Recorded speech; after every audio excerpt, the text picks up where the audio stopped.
नमस्कार। समय हो चला है देश विदेश की 5 बड़ी खबरों का, जिसमें हम बताएंगे कि मोदी कैबिनेट के विस्तार के बाद कौन से नए मंत्रियों को कैबिनेट पैनल में जगह दी गई है। बात करेंगे बारिश से देश के कई राज्यों में मची तबाही की। चर्चा करेंगे एक वैज्ञानिक के दावे की जिन्होंने कोरोना की तीसरी लहर को लेकर चौंकाने वाला दावा किया है। बताएंगे टीम इंडिया के क्राइसिस मैन कहलाने वाले पूर्व खिलाड़ी यशपाल शर्मा के बारे में, जिनका आज 66 वर्ष की उम्र में निधन हो गया है। अंत में बात करेंगे हाई कोर्ट के फैसले की, जो ट्विटर से जुड़ा हुआ है। तो आइए खबरों की शुरुआत मोदी कैबिनेट के पैनल से करते हैं। मोदी कैबिनेट में विस्तार और फेरबदल के बाद कई नए मंत्रियों को अब कैबिनेट पैनल में जगह दी गई है। पैनल में बड़े नाम की बात करें तो इसमें स्मृति ईरानी, सर्बानंद सोनोवाल और भूपेंद्र यादव शामिल हैं।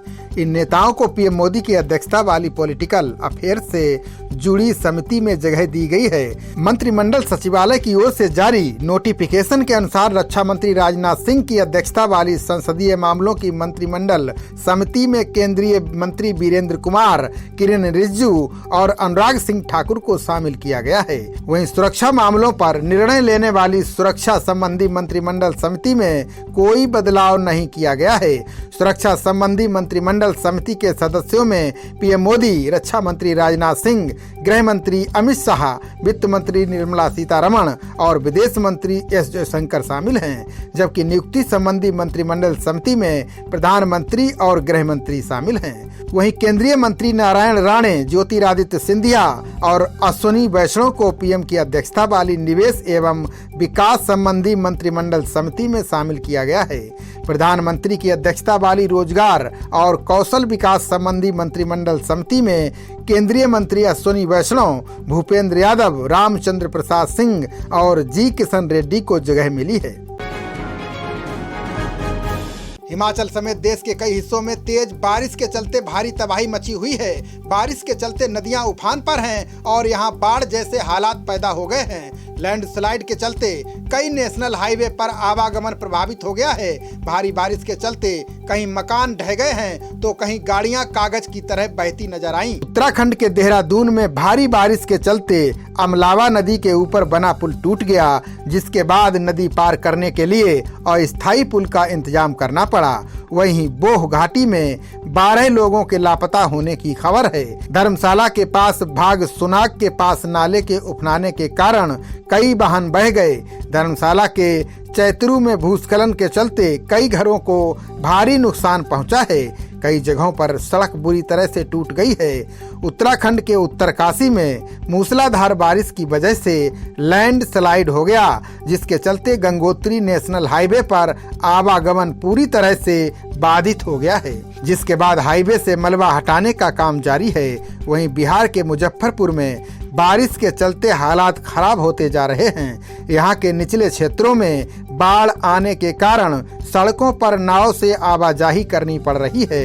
यहाँ बूढ़ी गंडक नदी के जलस्तर में लगातार बढ़ोतरी जारी है, जिसके चलते एक बड़ी आबादी को बाढ़ का सामना करना पड़ रहा है। जल जमाव होने के कारण लोग अपनी छतों पर रहने को मजबूर हैं, क्योंकि नीचे हर जगह पानी ही पानी है।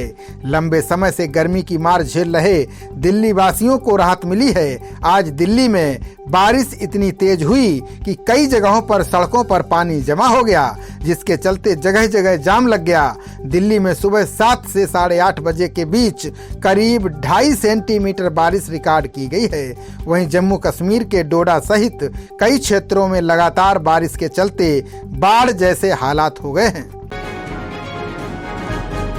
कोरोना मामले कम होने के बाद देश धीरे धीरे अनलॉक की तरफ बढ़ रहा है। इसी बीच हैदराबाद के भौतिक शास्त्री डॉक्टर विपिन श्रीवास्तव के डरावने दावे ने लोगों की चिंता बढ़ा दी है।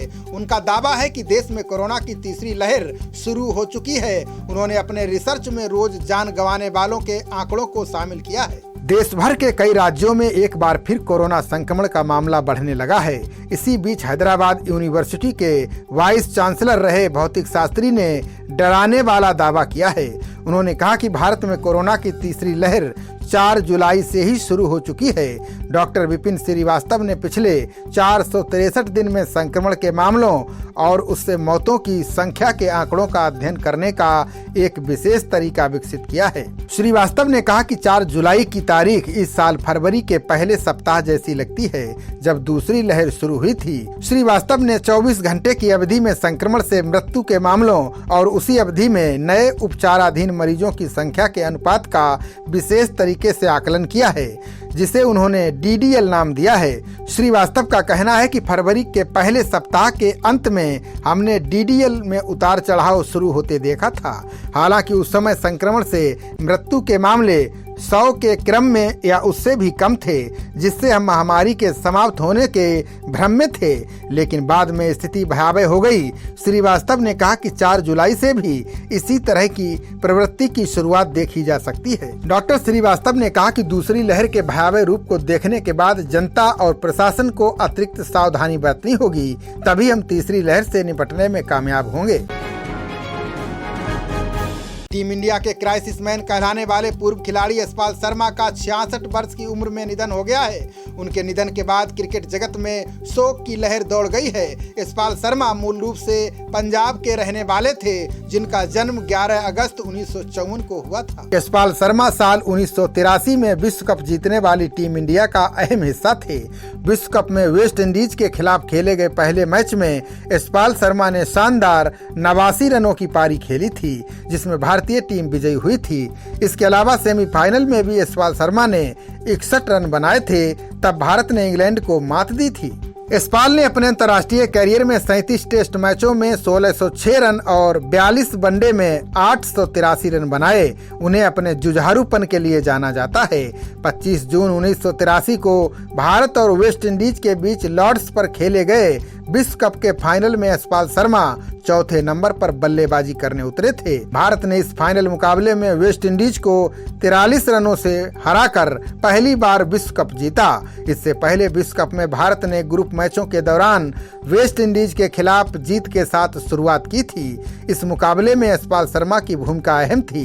वेस्ट इंडीज के खिलाफ इस मुकाबले में यशपाल ने 120 गेंदों पर 89 रन बनाए। उनके प्रदर्शन के चलते भारत फाइनल तक पहुंचने और खिताब जीतने में सफल रहा। मिडिल ऑर्डर में उनकी मजबूत बल्लेबाजी की वजह से सुनील गावस्कर ने उन्हें टीम इंडिया का क्राइसिस मैन कहा था। यशपाल के निधन की खबर पाकर पूर्व कप्तान कपिल देव भी अपने आंसू रोक नहीं पाए। कपिल देव ने कहा कि मुझे तो अभी भी लग रहा है कि ये सच नहीं है। अभी हम पिछले हफ्ते ही मिले थे। यशपाल जी बहुत ही अच्छे स्वभाव के थे। भगवान की जो मर्जी है उससे हम लड़ नहीं सकते। सामाजिक कार्यकर्ता साकेत गोखले के खिलाफ अवमानना के मामले में दिल्ली हाईकोर्ट में सुनवाई हुई, जिसमें हाईकोर्ट ने आदेश दिया कि साकेत गोखले संयुक्त राष्ट्र की पूर्व सहायक महासचिव लक्ष्मी पुरी के खिलाफ किए गए सभी ट्वीट तुरंत डिलीट करें। सुनवाई के दौरान हाईकोर्ट ने कहा कि अगर गोखले ट्वीट को डिलीट नहीं करते तो ट्विटर इन ट्वीट्स को तुरंत हटाए। साथ ही हाईकोर्ट ने कहा कि गोखले लक्ष्मीपुरी के खिलाफ कोई नया ट्वीट नहीं करेंगे। अपने आदेश में अदालत ने गोखले के खिलाफ अवमानना का केस चलाने का भी आदेश दिया है। बता दें कि केंद्रीय मंत्री हरदीप सिंह पुरी की पत्नी लक्ष्मीपुरी ने गोखले के खिलाफ अवमानना की याचिका दाखिल की है, जिसमें गोखले के ट्वीट को डिलीट करने और 5 करोड़ रुपए के मुआवजे की मांग की गई है। दरअसल साकेत गोखले ने ट्वीट किया था कि पुरी ने स्विट्जरलैंड में कुछ संपत्ति खरीदी है, जिसमें उन्होंने केंद्रीय मंत्री हरदीप सिंह पुरी का भी जिक्र किया था। लक्ष्मी पुरी ने साकेत गोखले को ट्वीट हटाने के लिए कानूनी नोटिस भेजा था, लेकिन गोखले ने ऐसा करने से इनकार कर दिया था।